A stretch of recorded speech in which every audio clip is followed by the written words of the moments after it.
Ladies and gentleman السلام علیکم. امید ہے تمام احباب بخیر و عافیت ہوں گے. میں نے کل آپ سے کہا تھا کہ انشاءاللہ میں کوشش کروں گا کہ آفٹر افطار آپ کے ساتھ کچھ چیزیں شیئر کروں، کچھ پوائنٹس پہ میں ڈسکس کروں، لیکن انتہائی معذرت خواہ ہوں، وقت نہیں مل سکا، ڈیلے ہو گیا. ابھی کچھ چیزیں میں آپ کے ساتھ شیئر کرنے لگا ہوں. فرسٹ آف آل الحمدللہ الحمدللہ الحمدللہ جو فیصلہ تھا وہ چونکہ وربل اس کی اناؤنسمنٹ ہوئی تھی، لیکن اب یہ ہے کہ فیصلہ لکھا جا چکا ہے، اور چونکہ ڈبل بینچ تھا اور ایک آنریبل جج صاحب نے اس کے اوپر سگنیچر کر دی ہیں، سگنیچر کر کے انہوں نے فائل موو کر دی ہے دوسرے آنریبل جج صاحب کی طرف.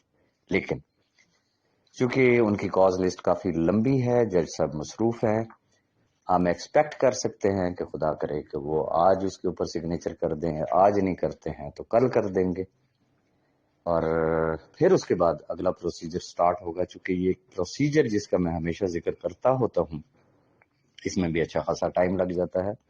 سیم لائک آدم امین چودھری صاحب والا کیس آپ کے سامنے ہے کہ ان کے آرڈر کب ہوئے تھے اور لیکن ان کو باہر آنے میں کتنا ٹائم لگا تھا. لیگل ٹیم سے جو میری بات ہوئی ہے، انہوں نے کہا کہ جی بہت بھی اگر کوئی دیر سویر ہوئی تو سوموار کے لیے تو ہم نہیں کچھ کہہ سکتے، لیکن انشاءاللہ منگل اور اس کے بعد کسی بھی وقت انشاءاللہ سیف صاحب اڈیالہ جیل کی سلاخوں سے باہر اور ہمارے درمیان ہوں گے. تو یہ چیز میں نے آپ کے ساتھ کرنی تھی اپڈیٹ، اور ساتھ ایک اور ریکویسٹ کرنی تھی کہ جیسا کہ میں نے آپ کو بتایا کہ صاحب بھائی کی صحت ٹھیک نہیں ہے، ان کی لمبی عمر اور صحت کے لیے خصوصی دعا کیجیے گا. اب جو احباب پوچھنا چاہ رہے تھے کہ اس دفعہ میں نے ہیئرنگ کے اوپر کچھ بھی ڈسکس نہیں کیا کہ وہاں پہ کورٹ میں لاسٹ ہیئرنگ میں کیا ہوا، تو میں کچھ چیزیں آپ کے ساتھ شیئر کرنا چاہوں گا. اس دفعہ جہاں سے سلسلہ ٹوٹا تھا وہیں سے جڑا سوال وہی تھا آنریبل جج صاحبان کا کہ ہمیں وہ ویلڈ ریزن بتائی جائے کہ وہ شخص جیل میں کیوں رہے. تو اس کا کوئی جواب نہیں بن رہا تھا. پھر ہمارے لیگل ٹیم کے جو ہیڈ ہیں ایس این بھون صاحب، انہوں نے انٹرپٹ کیا اور انہوں نے وہی سوالات ریپیٹ کیے کہ کیا اس شخص کے اربوں روپے بینکوں میں پڑے ہوئے ہیں اور وہ جو بینک اکاؤنٹس ہیں وہ نیب کی کسٹڈی میں ہیں یا نہیں ہیں. تو اس کا جواب یہ تھا کہ یس. دوسرا سوال یہ تھا کہ اربوں روپے کی پراپرٹی کس کے پاس ہے، آپ لوگوں کے پاس ہے؟ تو جواب یس تھا. کروڑوں روپے کی گاڑیاں اور دیگر اشیاء جو ہے وہ آپ کی کسٹڈی میں ہے؟ تو جواب یہ تھا، یس تھا.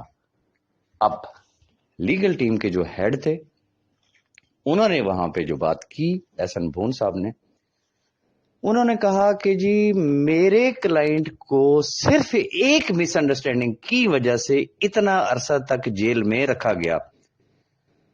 کہ مس انڈرسٹینڈنگ کیا ہے کہ یہ شخص ملک سے فرار ہو جائے گا، جبکہ یہ اگر چاہتا تو ای سی ایل میں نام آنے سے پہلے ہی ملک سے جا سکتا تھا. ریزن کہ ان کے اوپر اداروں نے ہاتھ ڈالا پچھلے سال نومبر میں. ای سی ایل میں ان کا نام آیا پچھلے سال سے مراد کہ 2020 نومبر میں، لیکن ای سی ایل میں جو ان کا نام آیا تھا وہ 13 اپریل 2021 میں آیا. تو انہوں نے کہا کہ جی دسمبر، جنوری، فروری، مارچ، اپریل 5 ماہ اس کے پاس تھے. اگر اس شخص نے بھاگنا ہوتا تو بڑے آرام سے یہ ملک سے باہر چلا جاتا اور یہ مڑ کے واپس ہی نہ آتا. لیکن اس کی تو کوئی اس طریقے کی انٹینشن تھی ہی نہیں، نہ اس کی اب ہے کہ میں پاکستان چھوڑ دوں گا یا میں ملک سے بھاگ جاؤں گا. اب بینک اکاؤنٹس بھی ان کے پاس ہیں، پراپرٹیز بھی ان کے پاس ہے، گاڑیاں بھی ان کے پاس ہے. آخری آفر ہم اور تسلی کرنے کے لیے ای سی ایل میں نام ہونے کے باوجود ان کو خدشہ یہ ہوگا نا کہ یار یہ ای سی ایل میں تو اس کا نام ہے، لیکن یہ ہو سکتا ہے یہ کہیں لیفٹ رائٹ سے کہیں بھاگ ہی نہ جائے، کہیں ٹریول ہی نہ کر جائے، تو پھر کیا ہوگا. تو وہاں پہ ہمارے لیگل ٹیم کے ہیڈ نے آفر کی، اس نے کہا جی we are ready to surrender passport of mister Saif ur-Rehman Khan Niazi.